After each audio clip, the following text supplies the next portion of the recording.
সুপ্রিয় শিক্ষার্থীবৃন্দ, আশা করি তোমরা ভালো আছো। আজকে আমি তোমাদের সামনে যে বিষয়টা উপস্থাপন করব সেটা হচ্ছে এসএসসি পর্যায়ে 9-10-এর সাফিক্স এবং প্রিফিক্স। এই গ্রামারটি খুবই একটু মজার এবং বেশ আনন্দদায়কও বলা যায়। আশা করব আজকে এই জিনিসটা তোমাদের কাছে সুন্দরভাবে উপস্থাপন করতে। সাফিক্স এবং প্রিফিক্স এটা হচ্ছে ব্র্যাকেটে আমাদের 10টি শব্দ দেওয়া থাকবে। এই 10টি শব্দের আগে বা পরে কিছু যুক্ত করে বাক্যের অর্থের সাথে সঙ্গতি রেখে শব্দটা তৈরি করে শুধু শব্দগুলো এবিসি দিয়ে লিখে দিতে হবে। এখন শব্দগুলো কি হবে, কেমন হবে, কেন হবে, সে জিনিসগুলো আজকে আমি তোমাদের কাছে ব্যাখ্যা করার চেষ্টা করব। প্রথমেই আমাদেরকে যে প্যাসেজ দেয়া থাকবে সে প্যাসেজটি ভালো করে পড়তে হবে। আগে বলে নিচ্ছি, আজকে যে প্যাসেজটি থেকে আমি আলাপ করব সেটি হচ্ছে বরিশাল বোর্ড 2017 সালের সাফিক্স প্রিফিক্স। এর বিষয়বস্তু হচ্ছে জহির রায়হান, যেটি সম্পর্কে তোমাদের মেইন বইয়েও একটি চ্যাপ্টার রয়েছে। এ সম্পর্কে তোমাদের কিছু ধারণা আছে, তাই আমি এই প্যাসেজটি বাছাই করেছি যাতে আমরা এ ব্যাপারে ভালো জানতে পারি। তো ইংরেজির যে কোনো বিষয় বলো, সাফিক্স প্রিফিক্স বলো, ট্রান্সফরমেশন বলো, আর টেবিল বলো, যাই বলো, প্রতিটি ক্ষেত্রেই আমাদের আগে অর্থ জানতে হবে। প্যাসেজটির অর্থ কী এবং সেন্টেন্সটির অর্থ কী। তো আমি এখানে কিছু নোট করেছি, দেখো। সবার আগে আমাদের মিনিং জানতে হবে, এরপরে জানতে হবে পার্টস অফ স্পিচ। টোটাল ইংলিশের জন্যই পার্টস অফ স্পিচটি ইম্পর্টেন্ট। আমাদের ব্র্যাকেটে যে ওয়ার্ডটা দেওয়া আছে সে ওয়ার্ডটি কোন পার্টস অফ স্পিচ। আর মিনিংয়ের কথা তো আগেই বলা হয়েছে, আর কি নাউন না ভার্ব না অ্যাডজেক্টিভ না অ্যাডভার্ব। তো মূলত 8টি পার্টস অফ স্পিচ থাকলেও আমাদের মূলত জানতে হয় 4টি বেশি জানতে হয়, সেটা হচ্ছে নাউন, ভার্ব, অ্যাডজেক্টিভ এবং অ্যাডভার্ব। তো নর্মালি দেখা যায় বক্সে 4টা যে কোনো একটা থাকে, আর বাকি 4টা আমাদেরকে চেঞ্জ করে বাক্যের অর্থের সাথে সঙ্গতি রেখে ওই শব্দটা আমাদের তৈরি করে সেখানে লিখতে হয়। তারপর আনতে হবে ইন্টারচেঞ্জ। ইন্টারচেঞ্জ জিনিসটা হচ্ছে আন্ত পরিবর্তন, একটি শব্দের পরিবর্তন। যেমন একটি শব্দ আছে নাউন, এই শব্দটার ভার্ব কী, এর অ্যাডজেক্টিভ কী, অ্যাডভার্ব কী, সেটা আমাদের জানতে হবে। এই জানাটা সমস্যার নয়, বরঞ্চ আনন্দের এবং ভালো লাগার। তারপর আছে সাফিক্স অ্যান্ড প্রিফিক্স। তোমাদের যার যা যে গ্রামার বই আছে সেই গ্রামার বইয়ে সাফিক্স এবং প্রিফিক্স অধ্যায়ে কিছু আলোচনা আছে, শব্দ দেওয়া আছে। যেমন কিছু শব্দ সাথে কিছু যুক্ত করে নতুন শব্দ তৈরি হয়। প্রিফিক্স কথাটা যদি আমি একটু বলি, প্রি মানে পূর্বে, শব্দের আগে যখন কিছু যুক্ত হয় তখন সেটাকে আমরা প্রিফিক্স বলি। এখন তোমাদের পরীক্ষায় কয়টা সাফিক্স বা কয়টা প্রিফিক্স হবে, কয়টা শুরুতে যোগ হবে, কয়টা শেষে যোগ হবে, বা কোথাও কোথাও দুটিও যোগ হতে পারে, শুরুতে এবং শেষে, এটা নির্দিষ্ট নেই। এটা নির্ভর করে তোমার শব্দটির ব্যবহারের উপরে, বাক্যের অর্থের উপরে। যেমন যদি বলা যায়, আমরা একটা ইম্পর্টেন্ট শব্দটা সবাই জানি, ইম্পর্টেন্ট একটা শব্দ, এটা অ্যাডজেক্টিভ, এটার সাথে আমরা লি যুক্ত করি তাহলে হবে ইম্পর্টেন্টলি, এটা হয়ে যাবে অ্যাডভার্ব। আবার একটা শব্দ আছে পসিবল, যার বাংলা অর্থ সম্ভব। এখন যদি আমাদের বিপরীত অর্থ দরকার হয় তাহলে এর শুরুতে আমাদের যুক্ত করতে হবে আই অ্যাম, মানে ইম্পসিবল, অসম্ভব। বাংলাতেও দেখো এরকম আছে, সম্ভব, সম্ভবের পূর্বে যুক্ত হচ্ছে অসম্ভব। সুন্দর, সুন্দরের সাথে যুক্ত হচ্ছে ভাবে, সুন্দর ভাবে। আমাদের বাংলা ভাষায় এগুলো আছে, আমরা হয়তো এগুলো ওভাবে খেয়াল করি না। তো ইংরেজিতে সাফিক্স প্রিফিক্স করতে হলে এগুলো আমাদের খেয়াল করতে হবে। তারপরে দরকার হবে গ্রামাটিক্যাল রুলস। যেহেতু ইংরেজি প্রতিটি বাক্য গ্রামারের বাইরে নয়, নিয়ম অনুযায়ী হয়। তো গ্রামারের নিয়ম বলতে আমি বোঝাতে যাচ্ছি যে শব্দের আগে কী আছে, পরে কী আছে, সেটা আমি আজকে ব্যাখ্যা করার চেষ্টা করব। আশা করি তোমাদের উপকার হবে। চলো মূল প্যাসেজে যাওয়া যাক। এখানে যে ওয়ার্ডগুলো আছে আমি সেই ওয়ার্ডগুলো লিখে বাংলা অর্থ লিখেছি এবং ইন্টারচেঞ্জে লিখেছি, অর্থ অনুযায়ী লিখেছি। যেমন শব্দটার প্রথম হচ্ছে ট্যালেন্ট, এর অর্থ হচ্ছে প্রতিভা, এটি হচ্ছে নাউন। এর অ্যাডজেক্টিভ হচ্ছে ট্যালেন্টেড। ট্যালেন্টেড অ্যাডজেক্টিভ, বাংলা অর্থ হবে প্রতিভাধর। তারপর বক্সে আছে অ্যাক্ট, অ্যাক্ট শব্দটা নাউন অ্যান্ড ভার্ব, নাউন হলে কাজ, ভার্ব হলে কাজ করা। এর অ্যাডজেক্টিভ হচ্ছে অ্যাক্টিভ, আর অ্যাডভার্ব হচ্ছে অ্যাক্টিভলি, সক্রিয়ভাবে। হিস্ট্রি ইতিহাস, এটা নাউন। এর অ্যাডজেক্টিভ হচ্ছে হিস্টোরিক্যাল, অ্যাডভার্ব হচ্ছে হিস্টোরিক্যালি। ডেমোক্র্যাট এ ওয়ার্ড এটা নাউন, ব্যক্তিকেন্দ্রিক। যিনি গণতন্ত্রের সমর্থক তাকে বলা হয় ডেমোক্র্যাট। এটার অ্যাডজেক্টিভ হচ্ছে ডেমোক্রেটিক, বাংলা হয় গণতান্ত্রিক। একটু খেয়াল করে দেখবে বাংলা ভাষার শব্দের রূপান্তর হচ্ছে। গণতন্ত্র একটা শব্দ, এই গণতন্ত্রের সাথে যুক্ত হয়েছে গণইক, শব্দটা হয়েছে গণতান্ত্রিক। এটা বাংলা ভাষার বিশেষণ, ইংরেজিতে আমরা যাকে বলছি অ্যাডজেক্টিভ। অ্যাডভার্ব হবে ডেমোক্রেটিক্যালি, এটা অ্যাডভার্ব, গণতান্ত্রিকভাবে। ডেমোক্রেসিটা আরেকটা নাম আছে যার অর্থ হচ্ছে গণতন্ত্র। শিওর এটা অ্যাডজেক্টিভ, এর অর্থ হচ্ছে নিশ্চিত। এর ভার্ব হচ্ছে এনশিওর, নিশ্চিত করা। শিওরলি অ্যাডভার্ব, নিশ্চিতভাবে। শিওরিটি নিশ্চয়তা। লিজেন্ড এটা নাউন, গল্প বা কাহিনী। লিজেন্ডারি গল্পভিত্তিক, কাহিনীভিত্তিক। মুভ এটা ভার্ব, দোলানো, নাড়ানো। মুভমেন্ট, ম্যান্ট যুক্ত করার ফলে এটা নাউন হয়ে গেছে, আন্দোলন। মুভেবল এটা অ্যাডজেক্টিভ, যাকে নাড়ানো যায় এমন কিছু। ইনসাপ্ট শব্দটা তোমাদের ব্র্যাকেটে দেওয়া আছে, এটা ভার্ব, অর্থ হচ্ছে সূচনা করা। এটা নাউন হচ্ছে ইনসেপশন, সূচনা। তারপর হচ্ছে ইনসেন্টিভ, সূচনামূলক অ্যাডজেক্টিভ। ডিপেন্ডেন্ট এটা অ্যাডজেক্টিভ, এর অর্থ হচ্ছে নির্ভরশীল বা পরাধীন। এর আগে যদি আমরা ইন লাগাই তাহলে এটা হয়ে যাবে ইন্ডিপেন্ডেন্ট, তখন এটা অ্যাডজেক্টিভই থাকবে, অর্থটা পরিবর্তন হয়ে যাবে স্বাধীন। এরপর আছে ড্রিম, ড্রিম মানে হচ্ছে স্বপ্ন, এটা নাউন অ্যান্ড ভার্ব, স্বপ্ন এবং স্বপ্ন দেখা। এটার আরেকটা নাউন হচ্ছে ড্রিমার, স্বপ্নদর্শী, যিনি স্বপ্ন দেখেন। ড্রিমি এটা অ্যাডজেক্টিভ, স্বপ্নীল, স্বপ্নের মতো। অ্যাডভার্ব হচ্ছে ড্রিমিয়ালি, স্বপ্নের মতো করে, স্বপ্নিকভাবে, শৈল্পিকভাবে।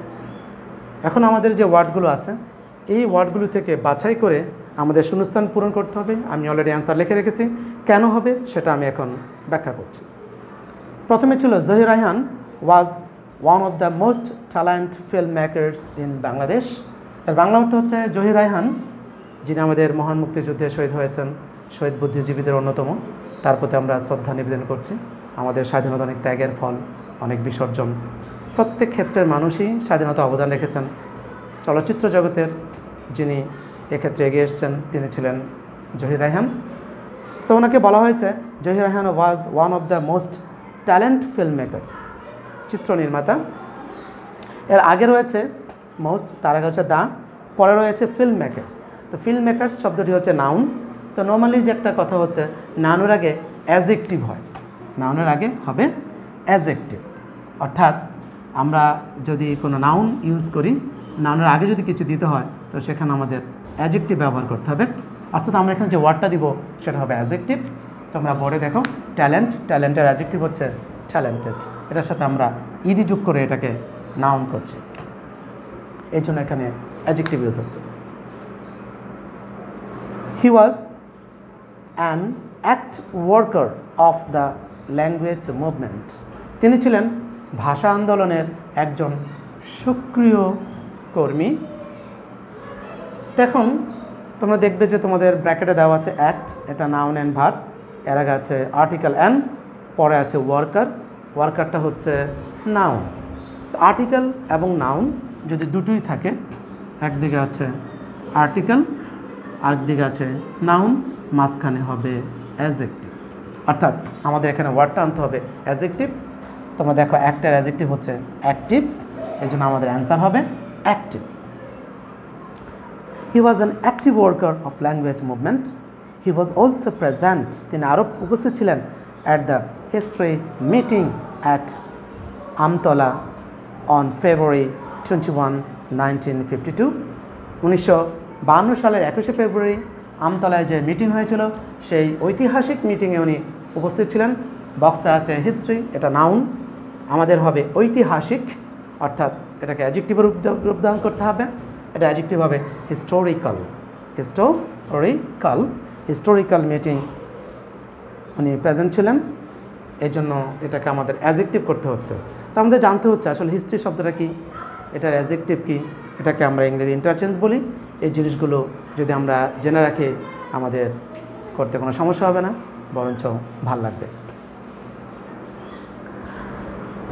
অল থ্রু হিজ লাইফ, তার পুরো জীবন জুড়ে Zahir Raihan dreamed for a Democrat society. তার পুরো জীবন জুড়ে জহির রায়হান স্বপ্ন দেখেছিলেন একটি গণতান্ত্রিক সমাজের।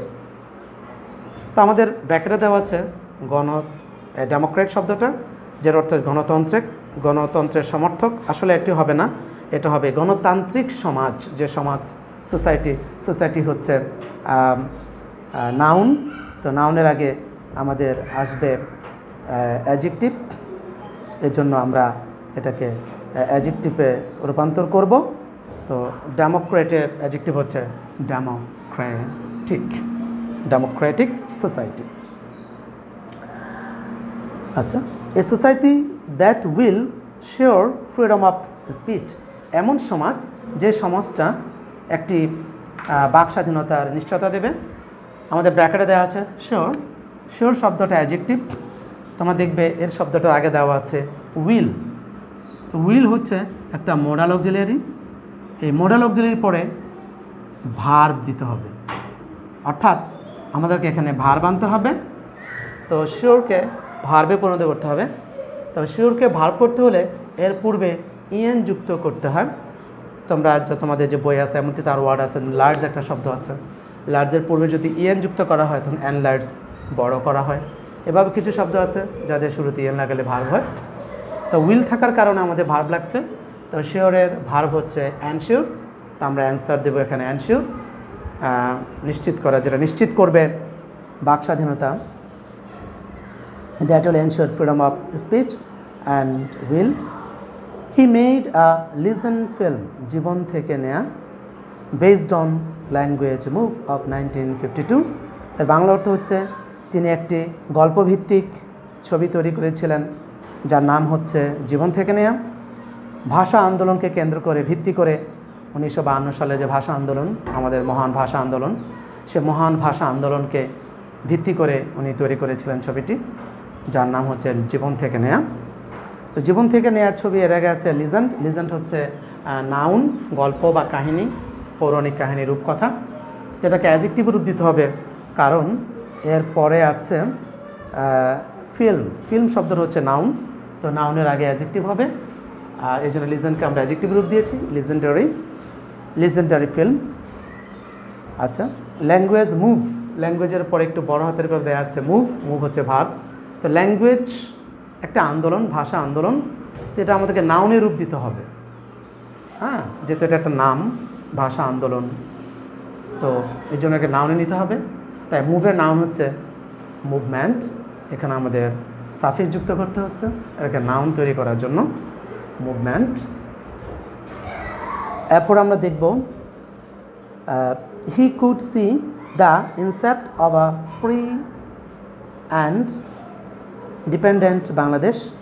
তিনি দেখতে পেয়েছিলেন ইনসেপ্ট শব্দের অর্থ হচ্ছে সূচনা করা, এটা ভার্ব। এর আগে আমরা দেখব আছে দা, পরে আছে অফ। তো নর্মালি এটাও একটা গ্রামার আর্টিকেল প্রিপোজিশন, যদি এদিকে অফ দা থাকে তারপরে অফ থাকে, যে কোনো প্রিপোজিশন, এখানে যে ওয়ার্ডটা হবে সে ওয়ার্ডটা হবে নাউন। আর্টিকেল আর প্রিপোজিশনের মাঝখানে নাউন হবে। তা আমাদেরকে ইনসেপ্টকে নাউনে পরিণত করতে হচ্ছে, আর ইনসেপ্টের নাউন হচ্ছে ইনসেপশন। তিনি সূচনা দেখতে পেয়েছিলেন একটি স্বাধীন এবং অবাধ এবং ডিপেন্ডেন্ট বাংলাদেশ, পরাধীন বাংলাদেশের না স্বাধীন বাংলাদেশ। উনি কিন্তু স্বাধীনতার ঠিক পরপরই, কয়েকদিন পরেই উনি নিখোঁজ হন। উনি স্বাধীনতার সূচনাটা দেখেছেন, কিন্তু দুর্ভাগ্যজনক বশত উনি এর ফল ভোগ করতে পারেননি। তোমাদের বইতে ব্যাপারে বলা আছে। তো উনি কি পরাধীন বাংলার সূচনা দেখেছেন না স্বাধীন বাংলার? অবশ্যই স্বাধীন বাংলার। এই জন্য আমাদের ডিপেন্ড অ্যাডজেক্টিভ আছে, এটাকে আমরা অ্যাডজেক্টিভে রাখবো। বাংলাদেশ নাউন, নাউনের আগে অ্যাডজেক্টিভ হবে, এর শুরুতে আমরা ইএন লাগাবো। ইএন যুক্ত করার পরে এটা অ্যাডজেক্টিভই আছে, বাট মিনিংটা চেঞ্জ হয়ে গেছে। এমন আরও কিছু ওয়ার্ড আছে, যেমন অ্যাক্টিভ, ইনঅ্যাক্টিভ, শুরুতে ইএন যুক্ত করলে বিপরীত অর্থ প্রদান করে। And it's a pity that this dream, এটা একটা করুণ দৃশ্য, এটা একটা খুব দুঃখজনক বিষয় যে তিনি এই স্বপ্নদর্শী হারিয়ে গিয়েছিলেন, হ্যাঁ, was missing at such a time one the dream came true. এখন দেখো এর আগে আছে দিস দিস দিস দিস যে শব্দটা আছে সম্ভবত সাধারণত দিসের পরে নাউন হবে, দিস দ্যাট দিস দোজ এদের পরে নাউন হয়ে থাকে। তো আমরা ড্রিম এটাও নাউন আছে, এটাকে আমরা অ্যাবস্ট্রাক্ট নাউন বলি, স্বপ্ন। তো আমাদের যে নাউনটা দরকার সেটা হলো যিনি স্বপ্ন দেখেছিলেন, স্বপ্নদর্শী, সেই স্বপ্নদর্শী ব্যক্তিটি হারিয়ে গিয়েছিলেন। এই জন্য আমাকে নাউনে আরেকটা নাউন করব ব্যক্তিকেন্দ্রিক, সেটা হচ্ছে ড্রিমার, যিনি স্বপ্ন দেখেন, স্বপ্নদর্শী। এভাবে গ্রামারের নিয়ম মেনে অর্থ বুঝেন এবং ইন্টারচেঞ্জ জেনে, পার্টস অফ স্পিচ জেনে আমাদের সাব স্পিচগুলো করতে হবে। এভাবে যদি আমরা করতে পারি আশা করি ইনশাল্লাহ আমাদের ভালো লাগবে, আমরা শিখতে পারবো, আনন্দ পারবো। ধন্যবাদ সবাইকে, ভালো থাকো, আল্লাহ হাফিজ।